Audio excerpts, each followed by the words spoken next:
The Voynich Manuscript, the book no one can read. There are mysteries that challenge historians. There are mysteries that puzzle scientists. And then there is the Voynich Manuscript, a book so strange, so impenetrable, and so relentlessly enigmatic that it has defeated every cryptographer, linguist, mathematician, intelligence agency, and computer system that has ever tried to decode it.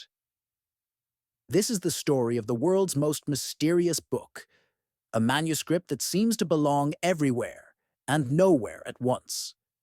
A book that contains hundreds of pages of unknown plants, impossible astronomical diagrams, coded text, naked women bathing in green liquid, strange biological systems, and symbols that refuse to yield their meaning. A book that many believe should not exist. Our story begins in 1912, when a Polish book dealer named Wilfred Voynich purchased a trunk of old manuscripts from the Villa Mondragone, a Jesuit-owned property near Rome. Tucked inside was a thick, weathered volume, bound in vellum, rough calfskin, treated to resemble parchment. Voynich opened it, expecting Latin religious text, perhaps something valuable but familiar. Instead, he found madness. Pages covered in looping characters no one recognized, illustrations of plants that had never existed on Earth, diagrams of constellations that did not match the sky, nude figures immersed in mechanical baths connected by pipelines and channels that resembled organs or perhaps alchemical instruments, a fold-out diagram that some believe depicts a universe unlike our own. Voynich immediately knew he had found something extraordinary, but he had no idea that this strange book would become the greatest unsolved textual riddle of all time. To understand the weirdness of the Voynich manuscript, we must go backwards, hundreds of years backwards. Radiocarbon dating confirms that the vellum dates to the early 1400s. The ink, too, is medieval. But that is where certainty ends. No one knows who wrote it.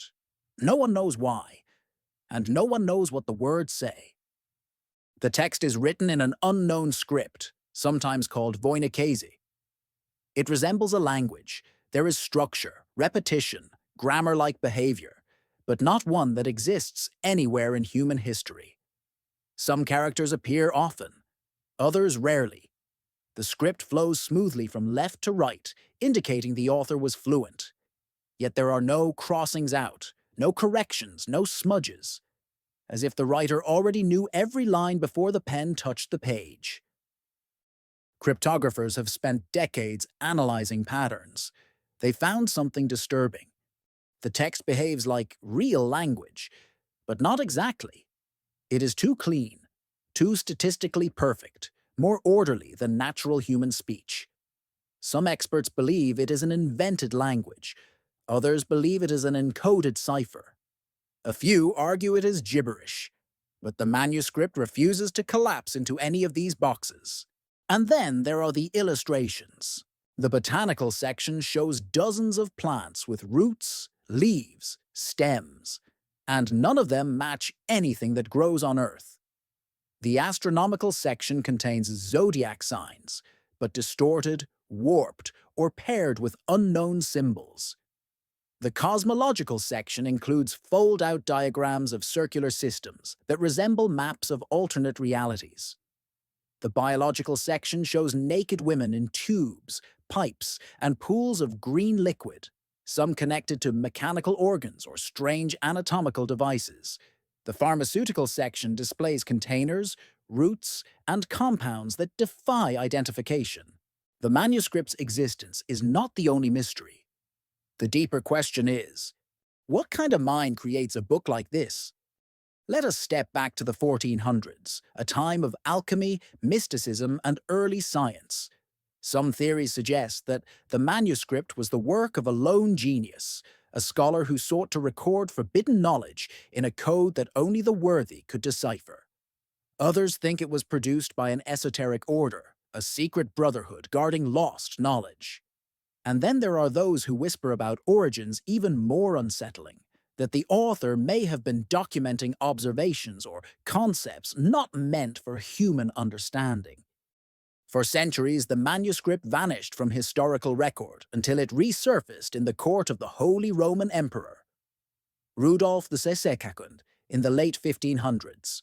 Rudolf was obsessed with occult knowledge. He spent fortunes collecting alchemical texts, magical grimoires, and mysterious artifacts. One letter suggests he paid 600 gold ducats for the book, a colossal sum that implies the manuscript was considered powerful or dangerous. Why would an emperor pay a small fortune for a book no one could read? One rumor suggests that the manuscript was believed to be the work of Roger Bacon, the 13th century English monk who studied optics, astronomy, mathematics, and proto-scientific methods centuries ahead of his time. If true, the manuscript might have been seen as a repository of secret knowledge, code, experiments, or formulas hidden from the church. But modern scholars doubt the Bacon connection. The handwriting does not match. The ink and vellum date later. And the drawings are unlike anything from Bacon's era. So if not Bacon, then who? Some say it was the work of alchemist and polymath John Dee, who traveled across Europe collecting arcane books. Others believe it was written by Edward Kelly, Dee's companion, who claimed to communicate with angels in a language called Enochian.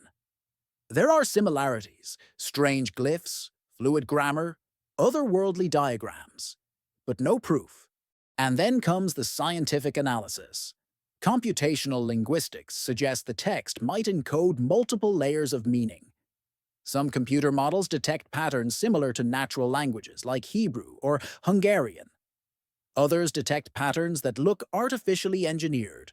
The text is too meaningful to be meaningless, and too meaningless to be meaningful. The Voynich Manuscript exists in a twilight zone of interpretation. For decades, the world's top codebreakers have tried to solve it. British intelligence during WWI, American and German cryptographers during WLAUT, the NSA during the Cold War, artificial intelligence in the 21st century. None have succeeded. This manuscript seems designed to resist understanding. And then there are the illustrations of women, hundreds of them, naked, bathing in green pools, connected through pipes and channels. Some historians believe this section depicts fertility rituals. Others think it represents medical knowledge, perhaps medieval gynecology. But some interpretations are far stranger. Certain drawings appear to show interconnected biological systems, like diagrams of internal organs, blood vessels, or cells. One foldout looks suspiciously like a map of interconnected universes, bubbles touching bubbles, each with its own geometry. Could a medieval artist have imagined something that resembles modern cosmology or anatomy? Or are we simply projecting modern ideas onto ancient imagery? Whatever the truth, the Voynich Manuscript is like a mirror. It reflects whatever the viewer brings to it. But perhaps the most unsettling part is this. There is no obvious reason for the manuscript to exist. It is not a diary. It is not a religious text. It is not a known scientific treatise. It is not a work of art. It is not a known cipher. It is not a hoax. Carbon dating proves it is real. It is something else. Something that resists categorization. Something that suggests vast effort was invested in creating something that communicates. But not to us. Some researchers believe the manuscript is simply a personal invention, a fantasy world created by a brilliant but eccentric mind. Others think it encodes medical knowledge too dangerous for the medieval world. There are even theories that the manuscript is a record of psychedelic visions or an attempt to document knowledge received during dreams or altered states. And then there is the darkest theory.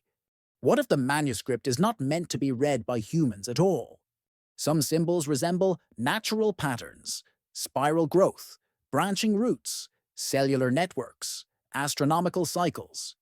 The text behaves like language, but does not correspond to human linguistic families. The diagrams suggest biological, cosmological, and possibly quantum structures. Some argue that this manuscript reads like an attempt to communicate knowledge from outside human cognitive frameworks. This is not to say it is alien, but it may belong to a tradition of thought that modern humans have forgotten or never knew. Today, the manuscript rests at Yale University's Voynich Rare Book Library. Scholars still visit, cryptographers still attempt solutions, AI models still analyze the text, but the book continues to defy every tool we use to understand it. Perhaps that is the lesson of the Voynich Manuscript, that not all knowledge is meant to be unlocked, not all mysteries are meant to be solved, and not all books are written for readers. Some books exist simply to remind us that the world is far stranger, far deeper, and far more mysterious than we imagine. The Voynich Manuscript is one of those reminders. A book no one can read. A book no one can explain. A book that should not exist, and yet does.